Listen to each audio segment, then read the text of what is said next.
ఆనాడు బంధువులు ఇంటికొస్తే చాలు ఉన్నన్ని రోజులు పండుగే, గుండె నిండుగా సంబురమే. ఆరు బయట నులక మంచంపై పడుకొని కబురులెన్నో చెప్పుకుంటుంటే మనసు నిండుగా సంతోషమే.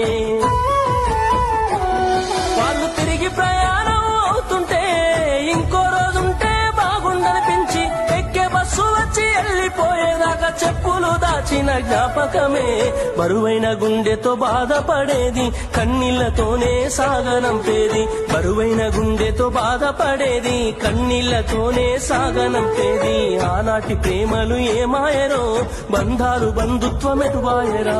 డబ్బు బంధాలే మిగిలేనురో, మనుషులే దూరమయ్యేనురా.